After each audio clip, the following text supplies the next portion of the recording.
వి gold trusted gold buyers తాకట్టులో ఉన్న బంగారాన్ని విడిపించి ఈ రోజు ఉన్న మార్కెట్ ధరకే కొనబడును. మరిన్ని వివరాలకు సంప్రదించండి 77107720. తెలంగాణ బీజేపీ అధ్యక్షులు రామచంద్రరావు చేసినటువంటి స్టేట్మెంట్ పైన కాంగ్రెస్ ఆగ్రహం వ్యక్తం చేస్తూ ఉంది. టీపీసీసీకి సంబంధించినటువంటి official spokesperson Gauri Satish Kumar Kurma ప్రస్తుతం మనతో పాటు ఉన్నారు. మాట్లాడదాం. 9th షెడ్యూల్లో చేర్చడం వీలు కాదు, కాంగ్రెస్ పార్టీ ప్రజల్ని మోసం చేస్తూ ఉంది బీసీ రిజర్వేషన్ల పేరిట తెలంగాణలో అనేటువంటిది బీజేపీ అధ్యక్షుడు చేస్తున్నటువంటి విమర్శ. ఆల్రెడీ ఆర్డినెన్స్తో సాధ్యం కాదు, అది దాన్ని ఒప్పుకోము అనేటువంటిది ఒకవైపు బీఆర్ఎస్. అసలు 9th షెడ్యూల్లో వీలు కాదు, సాధ్యం కాదు అనేటువంటిది బీజేపీ. ఏం చెప్తారు సతీష్ గారు?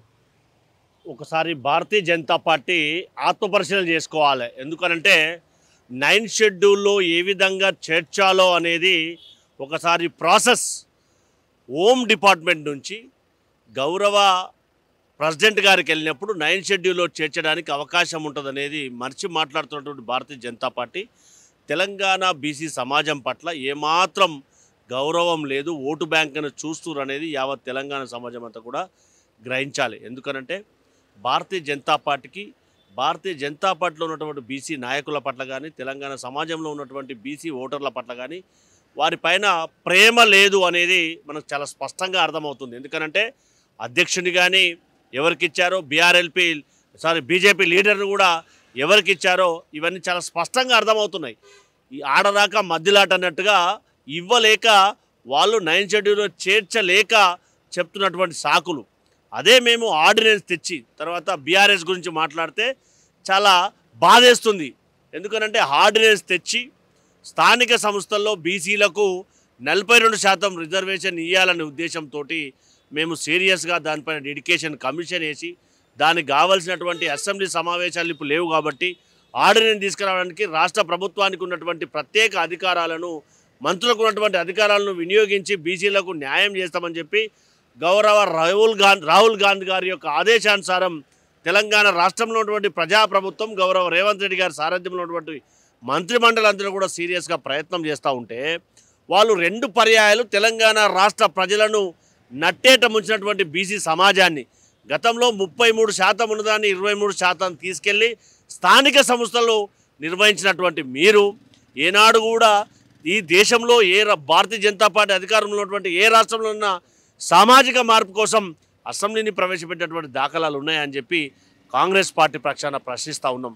అది కాకుండా అది సాధ్యం కాదని చెప్పి సాకులు చెప్తూ ఈ 42% బిల్లుకు సహకరించకుండా తప్పించుకునే ప్రయత్నం చేస్తున్నటువంటి భారతీయ జనతా పార్టీ నాయకులు కానీ బీఆర్ఎస్ పార్టీ నాయకులు కానీ తెలంగాణ సమాజం ముందు తలవంచక తప్పదనేది కాంగ్రెస్ పార్టీ పక్షాన హెచ్చరిస్తూ ఉన్నాం. కాంగ్రెస్ పార్టీ బీసీ నాయకుడిగా మీరు ఏం చెప్తా ఉన్నారు? స్థానిక సంస్థలకు దాదాపు సమయం ఆసనమైంది కాబట్టి మీరేమో ఆర్డినెన్స్ ద్వారా ఇస్తామనేటువంటి స్టేట్మెంట్ చేస్తారు. కోర్టుకు వెళ్తే అది కొట్టేయబడుతుంది, కొన్ని రాష్ట్రాల్లో జరిగింది, సో ఇక్కడ కూడా అలా జరిగితే ఎట్లా అనేటువంటిది కొంతమంది బీసీ సంఘాలు హెచ్చరికలు జారీ చేస్తూ ఉన్నాయి, ఎవరు వెళ్ళొద్దు అనేటువంటిది. కానీ ఎవరైనా బై ఛాన్స్ ఎవరైనా వెళ్ళేటువంటి అవకాశం ఉంటే ఆర్డినెన్స్ పైన మరి హైకోర్టు నిర్ణయం తీసుకునే అవకాశం ఉంటుందంటే చర్చ జరుగుతుంది.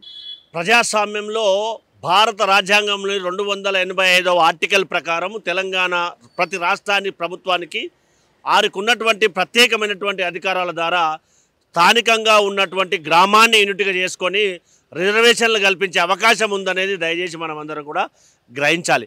అందులో భాగంగానే మధ్యప్రదేశ్లో కూడా గ్రామాన్ని యూనిట్గా తీసుకొని ఈ రిజర్వేషన్లు అమలు చేస్తున్నటువంటి పరిస్థితిని మనం అందరం కూడా గుర్తు చేసుకోవాల్సినటువంటి సందర్భం. అది చేయలేక అటు బీఆర్ఎస్ పార్టీ కానీ బీజేపీ పార్టీ కానీ అవి తప్పించుకుంటే తెలంగాణ సమాజం అంతా కూడా సహించదు అని చెప్పి కూడా హెచ్చరిస్తూ ఉన్నాం. ఖచ్చితంగా 42% రిజర్వేషన్ తీసుకొచ్చి ఆర్డినెన్స్ ద్వారా సాంకేతికమైనటువంటి సమస్యలు ఉత్పన్నమయ్యే అవకాశం లేదు. ఎందుకనంటే ఆర్డినెన్స్ అనేది ఆయా రాష్ట్రాలకు ఉన్నటువంటి ప్రత్యేకమైనటువంటి అధికారం కాబట్టి ఆ అధికారాన్ని వినియోగించి స్థానిక సంస్థల్లో 42% బీసీలకు రిజర్వేషన్ కల్పించడానికి ప్రజాప్రభుత్వం గౌరవ రేవంత్ రెడ్డి గారి సారథ్యంలో ఉన్నటువంటి మంత్రుల మండలందరూ కూడా నిర్ణయం తీసుకోవడం జరుగుతూ ఉంది. కాబట్టి దానికి అనుగుణంగానే త్వరితగతిన తెలంగాణ రాష్ట్రంలో స్థానిక సంస్థల యొక్క ఎన్నికల నోటిఫికేషన్ రాబోతుంది. దానికి అనుగుణంగానే ఏదైతే స్థానిక సంస్థల ఎన్నికలు జెడ్పీటీసీ కానీ ఎంపీటీసీ కానీ ఎన్నికల నోటిఫికేషన్ రాబోతూ ఉంది. దానికి అనుగుణంగా యంత్రాంగం అంతా కూడా ఓటర్ లిస్టులు కూడా ప్రచురిస్తున్నటువంటి సందర్భాన్ని గుర్తు చేస్తూ ఉన్నాం. కాబట్టి ఏదైతే ప్రతిపక్షంలో ఉన్నటువంటి దేశంలో అధికారంలో ఉన్నటువంటి భారతీయ జనతా పార్టీ బీసీల మీద ప్రేమ లేదు అనేది మనం అందరం కూడా గ్రహించాలి. బీఆర్ఎస్ పార్టీ కూడా 9.5 సంవత్సరాలు అధికారంలో ఉండి ఏనాడు కూడా బీసీల పట్ల ప్రేమ చూపని మీరు ఒక్కటే హెచ్చరిస్తూ ఉన్నాం. మీ పార్టీ అధ్యక్ష పదవి ఎవరికి ఇచ్చారు, మీ బీఆర్ఎల్పీ పదవిని ఎవరికి ఇచ్చారు, మీ వర్కింగ్ ప్రెసిడెంట్ ఎవరికి ఇచ్చారు, మీకు ఏమాత్రం ప్రేమ ఉన్నా ఈ 3 పదవుల్లో ఏదన్నా ఒకటైనా కనీసం బీసీకి ఇచ్చి మీ నిబద్ధతను చాటుకోండి. 9.5 సంవత్సరాలు బీసీలను మోసం చేశారు. ఇప్పటికి కూడా యావత్ సమాజాన్ని ఎన్నాళ్ళని మోసం చేస్తారని చెప్పి మేము కాంగ్రెస్ పార్టీ పక్షాన ప్రశ్నిస్తూ ఉన్నాం. ఒకటి మీరు బీఆర్ఎస్ను విమర్శిస్తున్నారు, మిమ్మల్ని బీజేపీ విమర్శిస్తూ ఉంది. మీరు ఇరు పార్టీలను విమర్శిస్తున్నారు, అటు బీజేపీని బీఆర్ఎస్ను కాంగ్రెస్ విమర్శిస్తుంది. సో బీజేపీని మీరు చేస్తున్నటువంటిది ఏంటంటే అధ్యక్షునికి బీసీగా ఉన్నటువంటి అధ్యక్షుని తొలగించి 2 అగ్రవర్ణాలకు ఇచ్చారు, కిషన్ రెడ్డి పోయిన తర్వాత మళ్ళీ రామచంద్రరావుకి ఇచ్చినటువంటి మీరు ఆరోపణ చేస్తున్నారు. వాళ్ళు క్లెయిమ్ చేస్తూ ఉంది ఏంటంటే బీజేపీ నాయకులు గతంలో బీసీ సంబంధించినటువంటి అధ్యక్షులు చేసిరు, లక్ష్మణ్ కానీ దత్తాత్రేయ కానీ బండి సంజయ్ కానీ చేసిరు మా దగ్గర అటువంటిది తెరపైకి తీసుకొస్తూనే మా దగ్గర ముఖ్యమంత్రి బీసీ అధికారంలోకి వస్తే మొన్న ప్రకటించడం అదే మాట పైన ఉన్నాం. ఫ్యూచర్లో కూడా తెలంగాణలో బీజేపీ అధికారంలోకి రాగానే బీసీఏ ముఖ్యమంత్రి అవుతాడు, అది కాంగ్రెస్ చేయగలుగుతుందా, సాధ్యమవుతుందా అనేటువంటి స్టేట్మెంట్. మేము ఏమడుగుతున్నామంటే ఆకలి ఉన్నప్పుడు మాత్రం అన్నం పెట్టం, తర్వాత ఆకలి తీరినాక బిర్యానీ పెడతామంటే ఏ సమాజం అన్నా యాక్సెప్ట్ చేస్తుందా? ఒక్కసారి ఆత్మపరిశీలన చేసుకోవాలి. మేము ఏమడుగుతున్నామంటే ఎక్కడైతే గెలిచే అవకాశం ఉందో అప్పుడు మీ యొక్క సీఎం క్యాండిడేట్ను అనౌన్స్ చేయకుండా, కనీసం మీ బీజేఎల్పీ నాయకుడిని అనౌన్స్ చేయకుండా, రాష్ట్ర అధ్యక్షుడిని అనౌన్స్ చేయకుండా ఎందుకు ఈ అబద్ధాలు చెప్పి ఈ తెలంగాణ ప్రజల్ని ఎన్నాళ్ళని మోసం చేస్తారు? తెలంగాణ ప్రజలు మీకు 8 మంది ఎంపీలను అవకాశం ఇచ్చారు, 8 మంది ఎమ్మెల్యేలను అవకాశం ఇచ్చారు. దాని పట్ల మీకు ఏమాత్రం గౌరవం ఉన్నా దయచేసి మీరు బీజేఎల్పీ లీడర్ని కానీ రాష్ట్ర అధ్యక్షుడిని కానీ బీసీని ఎందుకు చేయలేరని చెప్పి యావత్ బీసీ సమాజం అంతా కూడా ప్రశ్నిస్తూ ఉంది. భారతీయ జనతా పార్టీలో ఉన్నటువంటి బీసీ నాయకులంతా కూడా దయచేసి మీరు గొంతెత్తి ప్రశ్నించండి. ఎందుకు అనంటే మీరు ఎవరైతే బీసీ నాయకత్వం వస్తుందని చెప్పి ఆశించారో మీ ఆశాభంగాన్ని చేసినటువంటి మీ అధినాయకత్వాన్ని అడగండి. ఎందుకు అనంటే మేము 42% స్థానిక సంస్థల్లో అవకాశం కల్పిస్తే ఈ తెలంగాణ రాష్ట్రంలో అందరికీ రాజకీయ అవకాశాలు ఏర్పడే అవకాశం ఉంటుంది. కాబట్టి మనం అందరం కూడా కలిసికట్టుగా పార్టీలకు అతీతంగా కాంగ్రెస్ పార్టీ అవకాశం కల్పిస్తూ ఉంది. దాన్ని తప్పించే ప్రయత్నం, దాన్ని నెగిటివ్ కోణంలో చూపించే ప్రయత్నం భారతీయ జనతా పార్టీ చూపిస్తూ ఉంది. మా నిబద్ధత చెప్తా ఉన్నాం. తెలంగాణ రాష్ట్రంలో ఎక్కడ కూడా దేశంలో ఇందాక చెప్పినట్టుగా సామాజిక మార్పు కోసం అసెంబ్లీని ప్రవేశపెట్టినటువంటి దాఖలాలు ఎక్కడ ఉన్నాయా? తెలంగాణలో తప్ప. అది మర్చిపోయి మాట్లాడుతున్నటువంటి బీజేపీ నాయకులు ఒక్కసారి ఆత్మపరిశీలన చేసుకోవాలి. దాంతోపాటుగా మా రాష్ట్ర అధ్యక్షులు బీసీ, దాంతోపాటు మా గౌరవ మంత్రి గారు సామాజిక న్యాయానికి ప్రతిరూపం కాంగ్రెస్ పార్టీ కాదా అని చెప్పి కూడా ఈ సందర్భంగా గుర్తు చేస్తూ ఉన్నాం. అవన్నీ మర్చిపోయి ఏదైతే వాళ్ళు చేస్తామని చెప్తున్నారు మేము ఇంప్లిమెంట్ చేస్తూ ఉన్నాం కదా, అలాంటిది గతంలో మా రాష్ట్ర అధ్యక్షులు 7 మంది బీసీలుగా చేశారు, మీరు చేసింది 3 మాత్రమే. మరొక చాలా విచిత్రం ఏంటంటే బీసీ అధ్యక్షుని తీసి మీరు ఎవరిని అధ్యక్షుని చేశారో మీరు కూడా ఒకసారి ఆత్మపరిశీలన చేసుకోవాలని చెప్పి కాంగ్రెస్ పార్టీ పక్షాన ఒకసారి మీకు అందరికి కూడా అప్పీల్ చేస్తూ ఉన్నాం. సతీష్ గారు, ఒకటి బీసీ సంఘాల నుంచి వస్తున్నటువంటి ప్రధానమైనటువంటి మరొక విమర్శ, మొన్న ముఖ్యమంత్రి రేవంత్ రెడ్డి స్టేట్మెంట్ చేసిన తర్వాత 10 ఏళ్ళు నేనే ముఖ్యమంత్రి ఉంటా అనేటువంటి స్టేట్మెంట్ తర్వాత రాహుల్ గాంధీ స్టేట్మెంట్ను అపాస్యం చేసినట్టుగా ఉంది. కితనే ఆబాదీ ఉత్తే ఇస్తేదారి అనేటువంటి స్టేట్మెంట్ ఎవరుంటో వారికి ఎంత అనేటువంటిది. మరి నిజంగా బీసీలు 56% ఉంటే బీసీల నుంచే కదా ముఖ్యమంత్రి ఉండాల్సినటువంటి సిచ్యువేషన్. సో ఆ అంశం పైన కాస్త విమర్శలు వస్తూ ఉన్నాయి. బీసీలను ఈ 42% రిజర్వేషన్ల పేరిట సర్పంచ్, జెడ్పీటీసీ, ఎంపీటీసీలకే పరిమితం చేస్తారు. బీసీల స్థాయి అంతేనా? ముఖ్యమంత్రి మంత్రులు పెద్ద ఎత్తున ఉండడానికి అవకాశం లేదా? ఎందుకు ముఖ్యమంత్రి అభ్యర్థి బీసీ ఉండకూడదు? ఇప్పుడే ఎందుకు క్లెయిమ్ చేసుకుంటున్నారు ఇంకో 10 ఏళ్ళకు అనేటువంటి విమర్శ బీసీ సంఘాలు చేస్తూ ఉన్నాయి.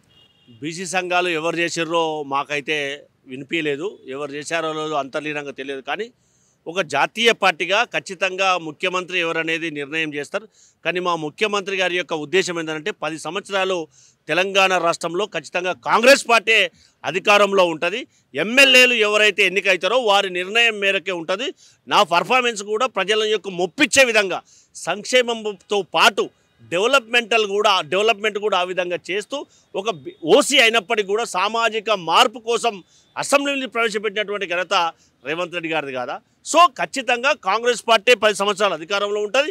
దానికి సారథ్యం వహిస్తుంది పాలమూరు జిల్లా. ఖచ్చితంగా దాన్ని మేమందరం నిలబెడతామని చెప్పి కలిసికట్టుగా ఒక జట్టు నాయకుడిగా నేను ప్రాతినిధ్యం వహిస్తా అని చెప్పారు తప్పితే ఎక్కడ కూడా ఏకవచనంగా మాట్లాడలేరు. దానికి ఏఐసిసి సిడబ్ల్యూసి నిర్ణయం ఉంటుంది, దానికి అనుగుణంగానే వారు సూచన సలహా చేశారు తప్పితే ఇంకో రకం కాదు అనేది మనం అందరం కూడా ఆలోచన చేయాలి. గతంలో ఏదైతే 42% రిజర్వేషన్ను ఆర్డినెన్స్ తీసుకొస్తామని చెప్పినప్పుడు తెలంగాణ రాష్ట్రంలో ఉన్నటువంటి అన్ని బీసీ సంఘాలు పార్టీలకు అతీతంగా ఒక చిన్న ఒక సందర్భాన్ని గుర్తు చేస్తున్నాను.